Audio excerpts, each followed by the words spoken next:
Hello, അസ്സലാമു അലൈക്കും.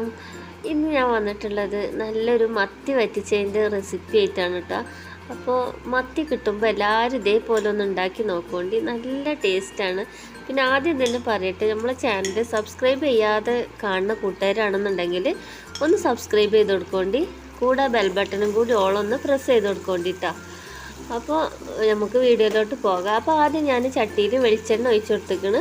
എന്നിട്ട് കുറച്ച് ഇഞ്ചി വെളുത്തുള്ളിയും കൂടി നല്ലോണം ഒന്ന് വഴറ്റി കൊടുക്കുകയാണ്. അതിൻ്റെ പച്ചമണമൊക്കെ ഒന്ന് മാറിയാൽ മതി, കളറൊന്നും മാറേണ്ട ആവശ്യമില്ല കേട്ടോ. എന്നിട്ട് അതിക്കൊരു 20ഓളം ചെറിയുള്ളി ഉണ്ട്. അതൊന്ന് നമ്മൾ ഇടിക്കല്ലില്ല, അതിലിട്ടിട്ട് ചതച്ചെടുത്തതാണ് കേട്ടോ. അരിഞ്ഞെടുക്കരുത്, ചതച്ചെണ്ണ എടുക്കണം. അതാണ് ഈ കറിക്കൊരു ടേസ്റ്റ് കൊടുക്കുന്നത്. നമ്മൾ ചില കറിക്ക് അരിഞ്ഞിട്ടും ചില കറികൾക്ക് ചതച്ചിട്ടും ഒക്കെയാണ് ഇട്ടിട്ട്, രണ്ടും വ്യത്യസ്തമായിട്ടുള്ള ടേസ്റ്റ് ആയിക്കാരം കിട്ടുന്നത് കേട്ടോ. അപ്പോൾ ഞാൻ ചതച്ചിട്ട് കൊടുത്തിക്കണം. പിന്നെ അതിലേക്ക് കുറച്ച് കരിവേപ്പിൻ്റെ ഇലയും കൂടി ഇട്ട് കൊടുത്തിക്കണം കേട്ടോ. അപ്പോൾ പിന്നെ അത് നല്ലോണം ഒന്ന് ഇങ്ങോട്ട് വാടി കളറ് ഒന്ന് ഇങ്ങോട്ട് വഴറ്റിയെടുത്താൽ മതി. കളറ് ഇങ്ങോട്ട് ബ്രൗൺ കളർ ആവുമൊന്നും വേണ്ട. പിന്നെ അതിലേക്ക് ഒരു 1/4 ടീസ്പൂണോ എന്താ പറയുക 1/4 സ്പൂൺ മതി, ടീസ്പൂൺ വേണ്ട കേട്ടോ മഞ്ഞൾപ്പൊടി. 1.5 ടേബിൾ സ്പൂണ് മുളകും പൊടി ഇട്ട് കൊടുത്തിട്ട്, ഇത് കാശ്മീരി ചില്ലി ആണെന്നുണ്ടെങ്കിൽ 2.5 ടേബിൾ സ്പൂണോളം ഇട്ട് കൊടുക്കുക. ഇത് നല്ല എരിവുള്ള മുളക് പൊടിയാണ്, അതുകൊണ്ടാണ് ഞാൻ 1.5 ടേബിൾ സ്പൂൺ ഇട്ട് കൊടുത്തിരിക്കുന്നത്. കാശ്മീരി ചില്ലി ഇട്ട് കൊടുക്കുകയാണെന്നുണ്ടെങ്കിൽ എരിവും കുറവായിരിക്കും, നല്ല കളറും കിട്ടും, നല്ല കൊഴുപ്പും കിട്ടും കറിക്ക്. അപ്പം എൻ്റെ കയ്യിൽ കാശ്മീരി ചില്ലി പൗഡർ ഇല്ല, അപ്പോൾ അതുകൊണ്ട് ഞാൻ സാദാ ചില്ലി പൗഡർ ഇട്ട് കൊടുത്തതാണ്.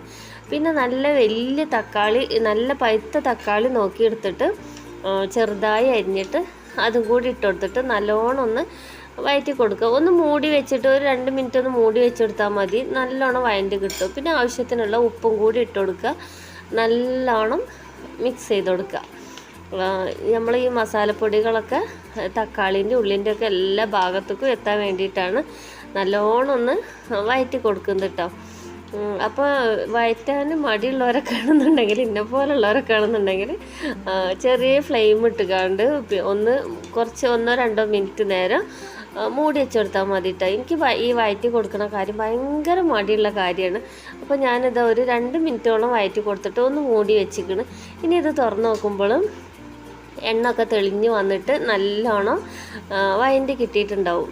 അതാണ് ഞാൻ ആദ്യം പറഞ്ഞത്, നല്ലോണം അങ്ങോട്ട് ഉള്ളിയും ഒന്നും വഴറ്റി എടുക്കേണ്ട ആവശ്യമില്ല. ഇങ്ങനെ ചെയ്താൽ തന്നെ നല്ലോണം പേസ്റ്റ് മാതിരി കുഴമ്പ് പരുവത്തിൽ ആയിട്ട് കിട്ടും. പിന്നെ ഞാനിതാ ഒരു 3 പീസ് കുടംപുളിയാണ് വെള്ളത്തിലിട്ട് വെച്ചിരുന്നത്, അതാണ് ഇട്ട് കൊടുക്കുന്നത്. കുടംപുളി ഇടണമെന്ന് യാതൊരു നിർബന്ധമില്ല. വാളംപുളി ഉണ്ടെന്നുണ്ടെങ്കിൽ ചെറിയൊരു പീസ്, ഒരു നെല്ലിക്ക വലുപ്പത്തിൽ എടുത്തിട്ട് ഒന്ന് പിഴിഞ്ഞിട്ട് ഒറ്റ പ്രാവശ്യം പിഴിഞ്ഞെടുത്താൽ മതി കേട്ടോ. നമ്മൾ പുളിയില്ലേ കളയണ്ടെന്ന് വെച്ചിട്ട് 2-3 പ്രാവശ്യം പിഴിയാൻ ഇരുന്നിട്ടുണ്ടെന്നുണ്ടെങ്കിൽ പുളി കൂടി പോകും. അപ്പോൾ ആദ്യത്തെ ഒരു പ്രാവശ്യം തന്നെ പിഴിഞ്ഞെടുത്താൽ മതി.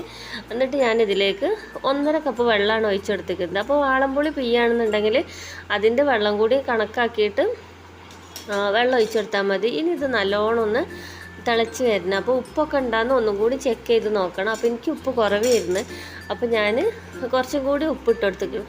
ഈ ഒരു കറി മാത്രം മതി നമുക്ക് ചോറുണ്ണാൻ ഇട്ടാൽ. കറി നല്ലത് നല്ലോണം വറ്റിച്ചായിട്ടാണ് ഞാൻ എടുക്കുന്നത്. നമ്മൾ മത്തി വറ്റിച്ചത്, അയില വറ്റിച്ചത് എന്നൊക്കെ പറയില്ല, അങ്ങനെ വറ്റിച്ചെടുക്കാനാണ് ഞാൻ.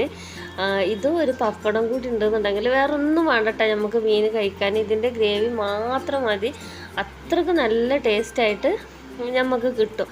അപ്പോൾ ഇത് കറിയൊക്കെ നല്ലോണം തിളച്ച് വന്നിക്കണം കേട്ടോ. ഇതേമാതിരി തിളപ്പിക്കണം നമുക്ക്. ഞാനിതാ മത്തി, നല്ല വലിയ മത്തിയാണ് കേട്ടോ എനിക്ക് കിട്ടിയിരിക്കുന്നത്. ഇത് കീറി കൊടുക്കണം എന്നുണ്ടെങ്കിൽ കീറി കൊടുക്കുക. ഞാനിപ്പോൾ വരഞ്ഞൊന്നും കൊടുത്തിട്ടില്ല, അതേപോലെ തന്നെയാണ് ഇടണത് കേട്ടോ. നമ്മൾ ഇത് ഇട്ട് കഴിഞ്ഞതിന് ശേഷം നമുക്കൊന്ന് ഇളക്കി കൊടുക്കുക. പിന്നെ നമ്മൾ ഇളക്കാൻ നിൽക്കരുത് കേട്ടോ, പിന്നെ നമുക്ക് പൊടിഞ്ഞിട്ട് പീസായിട്ട് ഇക്കാരം മത്തി കിട്ടില്ല. അപ്പോൾ നമ്മളിങ്ങനെ നമ്മളെ കൈസീൽ, നമ്മളെ തുണി എന്താ പറയുക, ഇവിടെ കൈക്കല തുണി എന്നാണ് പറയല്, അതായിട്ട് ഇങ്ങനെ നമ്മളെ ചട്ടി ഒന്നിങ്ങനെ ചുറ്റിച്ചു കൊടുത്താൽ മതി. എപ്പോഴും ഇളക്കി കൊടുക്കാൻ നിൽക്കരുത്. 2-3 മിനിറ്റൊക്കെ കഴിയുമ്പോൾ നമ്മൾ വന്നിക്കാണ്ട് ഒന്ന് ചട്ടി ഇങ്ങനെ ചുറ്റിച്ചു കൊടുക്കുക, അല്ലാന്നുണ്ടെങ്കിൽ അടി പിടിച്ച് പോകും. അപ്പോൾ അതിന് വേണ്ടിയിട്ടാണ് ഇങ്ങനെ ചുറ്റിച്ചെടുത്താൽ മതി എന്ന് പറയുന്നത്. അപ്പോൾ ഞാൻ ഇടയ്ക്ക് വന്നൊന്ന് തുറന്ന് നോക്കിയപ്പോൾ ഈ ഒരു പരിവായിക്കണ്. അപ്പോൾ ഒന്നും കൂടി ഒന്ന് ആയി കിട്ടണം കേട്ടോ. അപ്പം ഇതേ ഒരു പരുവത്തിലാണ് ഞാൻ എടുത്തിട്ടുള്ളത്. അപ്പോൾ നമ്മൾ നല്ല ഉഷാറ് മത്തി വറ്റിച്ചത് റെഡി ആയിക്കണ്. അപ്പോൾ എല്ലാവരും മത്തി കിട്ടുമ്പോൾ ഇതേപോലെ ഒന്ന് ചെയ്ത് നോക്കട്ടെ. അപ്പോൾ നമ്മളെ വീഡിയോ ഇത്ര തന്നെ ഉള്ളൂ.